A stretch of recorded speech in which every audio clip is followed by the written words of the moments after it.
സത്യത്തിൽ ഈ മുസ്ലിം വിഭാഗത്തിൽ വരുന്ന ആളുകളാണ് ഈ പറയുന്ന വിദ്വേഷ സംഖ്യകൾക്ക് ആയുധങ്ങൾ നൽകുന്നത്.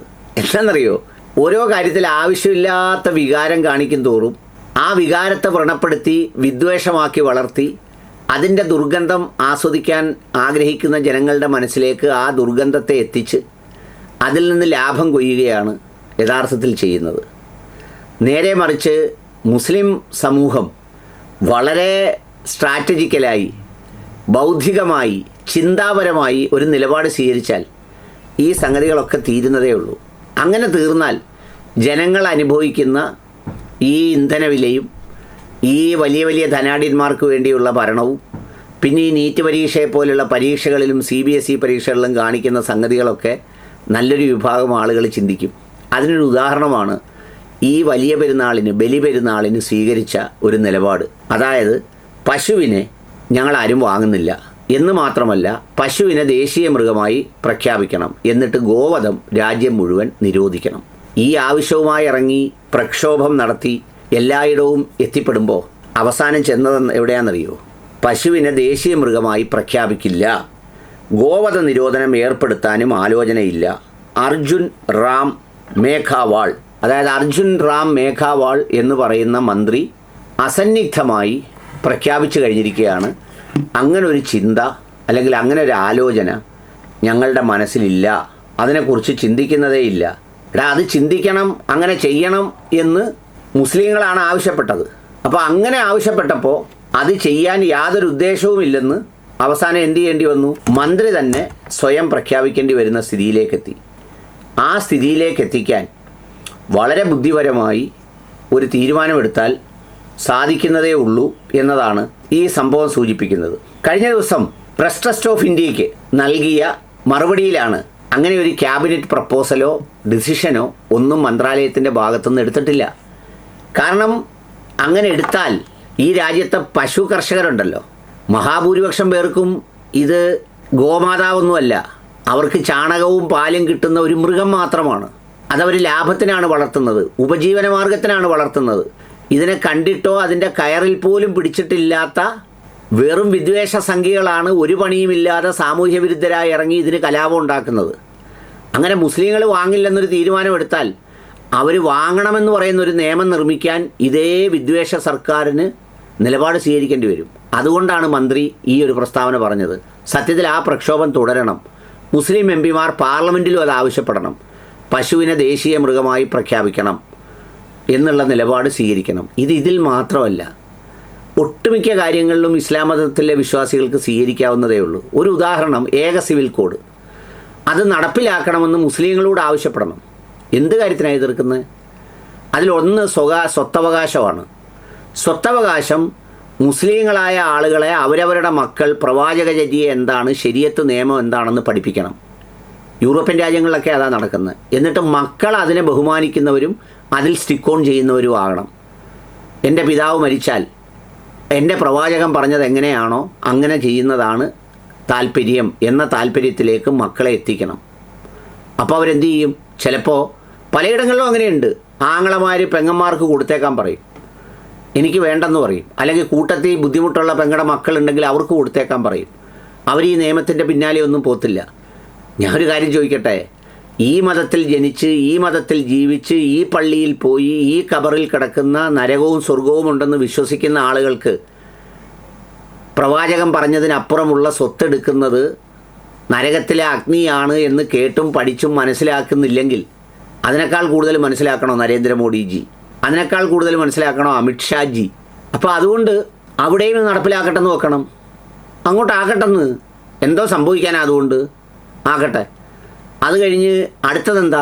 വിവാഹത്തിലാണ് ഏക സിവിൽ കോഡ് വരുന്നത്. ഒന്നിലധികം വിവാഹം കഴിക്കാൻ പാടില്ല. ലിവിങ് ടുഗദർ അനുവദിക്കുന്നില്ലയോ? ലിവിങ് ടുഗദർ ആർക്കും ചെയ്യാമല്ലോ, അതിനൊരു തടസ്സവും ഇല്ലല്ലോ. ആ കുട്ടികൾക്ക് പോലും ലീഗൽ റൈറ്റ് ഉണ്ട്. നിക്കാഹ് നടത്തിയാൽ മതി. നിക്കാഹ് നടത്തുന്നത് ഇമ്മെറ്റീരിയലാണ്, എങ്ങും റെക്കോർഡ്സ് ഒന്നുമില്ല. രണ്ടുപേരെ വിളിച്ചിരുത്തി ഒരു സാക്ഷി നിക്കാഹ് അങ്ങോട്ടും ഇങ്ങോട്ടും പറഞ്ഞ് തീർന്ന് ചൊല്ലി ബന്ധമായി. പിന്നെന്തിനാ പേടിക്കുന്നത്? അതും നടപ്പിലാക്കട്ടെ. പിന്നെന്തായാലും പള്ളി അമ്പലമാക്കാനും അമ്പലം പള്ളിയാക്കാനും ഒന്നും ഏക സിവിൽ കോഡ് വ്യവസ്ഥയില്ല. സുന്നത്ത് കല്യാണം നടത്തണ്ടെന്ന് പറയാൻ വ്യവസ്ഥയില്ല. അതൊക്കെ വെറുതെ കൃത്രിമമായി പറയുന്നതാണ്. അപ്പോൾ അതും നടക്കട്ടെന്ന് വെക്കണം. ഇനി വന്ദേമാതരം ചെല്ലട്ടെന്ന്. നിങ്ങളെന്താ വേണം അവിടെ നിന്ന്? അൽഹംദുലില്ലാഹി റബ്ബിൽ ആലമീൻ അർറഹ്മാനിർ റഹീം മാലികി യൗമിദ്ദീൻ എന്നും പറഞ്ഞ് അങ്ങോട്ട് ഫാത്തിഹ മനസ്സിൽ ഓതണം. 3 പ്രാവശ്യം ഓതി തീരുമ്പോൾ ചിലപ്പോൾ അതെല്ലാം പാടിത്തീരും. കേൾക്കാൻ ഇഷ്ടമുള്ളവർ കേൾക്കട്ടെ. നിങ്ങളുടെ മനസ്സിലെ പ്രാർത്ഥനയെ ആർക്കെങ്കിലും കമ്പിട്ടിളക്കി കുത്തി ഇളക്കാൻ വെക്കൂ. അതുകൊണ്ടാണല്ലോ പടച്ചവൻ ഈ ഈമാൻ ഹൃദയത്തിലാണ്, നിങ്ങളുടെ നെയ്യത്തിലാണ് എന്നൊക്കെ പറഞ്ഞേക്കുന്നത്.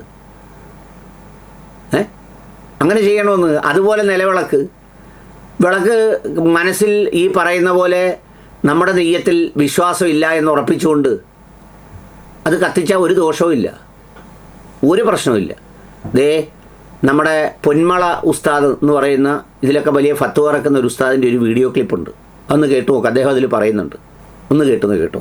അടുത്തൊരു ചോദ്യം നിലവിളക്ക് സംബന്ധിച്ചാണ്. പൊതുവെ കേരളത്തിൽ ഹൈന്ദവാചാരത്തിന്റെ ഒരു പ്രതീകമായിട്ടാണ് നിലവിളക്കുകളെ കണക്കാക്കപ്പെടുന്നത്. എന്നാൽ പഴയകാലം മുതൽ മക്ബറകളിൽ നിലവിളക്ക് കണ്ടുവരുന്നുണ്ട്. കേവലം വിളക്ക് കത്തിക്കലിന്റെ ഗണത്തിൽ വിളക്ക് കത്തിക്കുക എന്നുള്ളതിന്റെ ഒരു ഉപയോഗത്തിൽ അതിനെ പെടുത്താൻ കഴിയുമോ? അതല്ല അതങ്ങനെ മക്ബറകളിൽ വിളക്ക് കത്തിക്കൽ അതൊരു ആചാരവും ഒരു വിഭാഗത്തൊക്കെ ആയിട്ടാണോ അത് കാണുന്നത്? അതിന്റെ ശരിയായിട്ടുള്ള വിധി എന്താണ്? മുസ്ലിങ്ങളുടെ മാത്രം ചിഹ്നമായൊന്ന് മുസ്ലിങ്ങൾ ആചരിക്കാൻ പാടില്ല എന്ന നിയമം ഫിഖ്ഹിന്റെ ഗ്രന്ഥങ്ങളെല്ലാം ഉണ്ട്. അതേ സ്ഥാനത്ത് ഒരു നിലവിളക്ക് കത്തിക്കുക എന്നത് ഹൈന്ദവരുടെ മാത്രം ഒരു ആചാരം അല്ല. നിലവിളക്ക് കൊണ്ട് ഉദ്ദേശിക്കുന്നത് തട്ടുതട്ടായി അമ്പലങ്ങളിലും ക്ഷേത്രങ്ങളിലൊക്കെ കത്തിക്കുന്ന അതല്ല. അത് നമ്മളെ പള്ളിയിലൊന്നും ഉണ്ടാകാറുമില്ല, ജാറങ്ങളിലുമില്ല. അതേ സ്ഥാനത്ത് പാത്രത്തിൽ ഒരു കാലുവിളക്ക്, അതിന്റെ സൈഡ് ഭാഗം ഒരു പാത്രമായി നിൽക്കുന്നു, അതിൽ വെളിച്ചെണ്ണ ഒഴിച്ച് തിരിവെച്ച് കത്തിക്കുന്നു. ഈ സമ്പ്രദായം പണ്ട് കാലം മുതലേ എല്ലായിടത്തും വിളക്കിന് വേണ്ടി ഉപയോഗിക്കുന്നത് തന്നെ അതായിരുന്നു. മണ്ണെണ്ണ കിട്ടാത്തൊരു കാലഘട്ടത്തിൽ പ്രത്യേകിച്ചും മണ്ണെണ്ണ വിളക്ക് കത്തിക്കും പോലെ നമ്മള് വിളക്കിൽ എണ്ണൊഴിച്ച് അതിനെ തിരിയിട്ട് കത്തിക്കാൻ ഈ സൗകര്യം ഈ വെളിച്ചെണ്ണ പോലത്തെ കത്തിക്കാൻ കിട്ടില്ല. കാരണം കുറച്ച് കട്ടി കൂടിയ വസ്തു. അതുകൊണ്ട് തന്നെ ഓപ്പണായി പാത്രങ്ങളിൽ തിരിവെച്ച് കത്തിക്കലാണ് പതിവ്. അപ്പൊ കണ്ണ് കാണുന്നതിന് വേണ്ടി കാലുവിളക്കായിട്ട്, ആ കാലുവിളക്കിനെ കുറിച്ചാണ് നിലവിളക്ക് എന്ന് പറയുന്നത്. ഇപ്പോ അത് അമ്പലത്തിൽ മാത്രമല്ല, അത് പള്ളികളിലും അതുപോലെ തന്നെ മക്ബറകളിലും വെളിച്ചം കാണാൻ ആവശ്യമായ സ്ഥലങ്ങളിലൊക്കെ അന്ന് ഉപയോഗിച്ച് വന്നിരുന്നത് തന്നെ അതാണ്. അതുകൊണ്ട് അതൊരു പ്രത്യേക വിഭാഗത്തിന്റെ ആചാരമല്ല. അപ്പൊ ആ വിളക്കാണ് ഇപ്പോ മക്ബറയിലും മറ്റൊക്കെ കത്തിക്കുന്നത്. അതിന് കുഴപ്പവുമില്ല. ഇനി വിളക്കിന്റെ രൂപം ഏതായാലും അതല്ല വിഷയം. ഒരു വിളക്ക് കത്തിച്ചുകൊണ്ട് അവിടെ ഒരു പ്രത്യേക കുർബത്ത് നടത്തുക എന്നാണെങ്കിൽ അങ്ങനെ ഇസ്ലാമില്ല. അതാണ് ഹദീസിലൊക്കെ വൽ മുത്തഖിദീന അലൈഹാ സുർജ എന്ന് പറയുന്നത്. കാരണം വിളക്ക് കത്തിച്ചുകൊണ്ട് അവിടെ ഒരു വഴിപാട് നടത്തുക, ഈ സമ്പ്രദായം തെറ്റാണ്, അത് അനിസ്ലാമികമാണ്. വെളിച്ചം കാണുന്ന ആവശ്യത്തിന് വേണ്ടി വിളക്ക് കത്തിക്കുമ്പോൾ ഈ ഉദ്ദേശത്തിൽ കത്തിക്കുന്ന നിലവക്കായാലും ശരി അല്ലാത്താലും ശരി യാതൊരു കുഴപ്പവുമില്ല. അതേ സ്ഥാനത്ത് ഹൈന്ദവരുടെ മാത്രം ഷിആറായ അടയാളമായ തട്ട് വിളക്കുണ്ട്. അത് അവരുടെ അമ്പലങ്ങൾ മാത്രമേ ഉപയോഗിക്കാറുള്ളൂ. അത് നമ്മൾ ഉപയോഗിക്കുന്ന പ്രശ്നമില്ല. പള്ളികളിലോ അല്ലെങ്കിൽ നമ്മുടെ മക്ബറുകളിലോ പണ്ടും ഇന്നും അത് ഉപയോഗിക്കുന്നുമില്ല.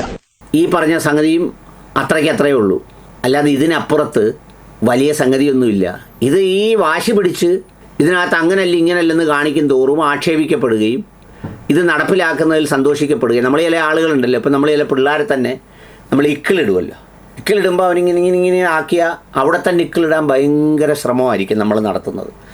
അതേസമയം നമ്മൾ ഇതൊക്കെ കൈ പൊക്കി പിടിച്ചിട്ടെന്നാൽ എന്നെ ഇക്കിളിട്ടോ എന്ന് പറഞ്ഞിട്ട് നമ്മൾ അനങ്ങാതിരുന്നാൽ കുറച്ചിട്ടിട്ട് അവൻ്റെ വഴിക്ക് പോകും. അപ്പോൾ അതുകൊണ്ട് അത് പഠിക്കാൻ നമ്മൾ തയ്യാറാകണം. എന്നിട്ട് എന്ത് വേണം? മനസ്സിൽ ഈമാൻ ഉറപ്പിക്കണം, 5 നേരം പ്രാർത്ഥിക്കണം, സക്കാത്ത് കൊടുക്കണം, സദക്ക കൊടുക്കണം, നന്മ ചെയ്യണം, നല്ല കാര്യങ്ങൾ ചെയ്യണം. നിങ്ങളൊരു കാര്യം മനസ്സിലാക്കേണ്ടതേ, ഒരു ധാർമ്മികമായ സംഗതി ഇറങ്ങി നിന്ന് പറയാൻ അവകാശമുള്ള ഒരു സമൂഹം മുസ്ലിം സമൂഹമാണ്. അപ്പോൾ അവരെവിടെങ്കിലും ഇറങ്ങി നിന്ന് വാപ്പയും ഉമ്മയും സംരക്ഷിക്കുന്ന കാര്യം പറഞ്ഞാൽ ആരും ഡേറ്റ വെച്ച് അവരെ ചോദ്യം ചെയ്യില്ല. അവരിറങ്ങി നിന്ന് എവിടെയെങ്കിലും നോമ്പനുഷ്ഠിക്കുന്ന കാര്യം പറഞ്ഞാൽ ആരും അവരെ ചോദ്യം ചെയ്യില്ല. അവരൊരു മൈക്കിലൂടെ പ്രാർത്ഥിക്കുന്നതിൻ്റെ കർമ്മങ്ങളെക്കുറിച്ച് പറഞ്ഞാൽ ആരും ചോദ്യം ചെയ്യൂല. കാരണം 5 നേരം നിസ്കാരമുണ്ട്, സക്കാത്ത് കൊടുത്തേ മതിയാവൂ, സദക്ക ചെയ്തേ മതിയാവൂ, 30 ദിവസം നോമ്പ് പിടിക്കുന്നത് എല്ലാവരും കാണുന്നുണ്ട്. അഗതി മന്ദിരത്തിലും അനാഥ മന്ദിരത്തിലും ഒന്നും മാതാപിതാക്കളെ വാപ്പയും ഉമ്മയും കൊണ്ട് ഇടാത്ത സമൂഹമാണെന്ന് എല്ലാവരും സർട്ടിഫൈ ചെയ്യുന്നുണ്ട്. അപ്പം അതുകൊണ്ട് ആ ധർമ്മത്തിലും മൂല്യത്തിലും വിശ്വസിച്ച് എല്ലാ മനുഷ്യരെയും ചേർത്ത് പിടിച്ച് നല്ല മനുഷ്യരായി മുന്നോട്ട് പോവുക. അല്ലാതെ അത് പറ്റൂല, ഇത് പറ്റൂല, അത് നമുക്ക് പറ്റൂല, ഇത് പറ്റൂല എന്ന് പറയുന്ന ആ ന്യായമൊക്കെ അങ്ങ് വിടുക. ഇതെല്ലാം നടത്തട്ടെന്ന് വെക്കുക.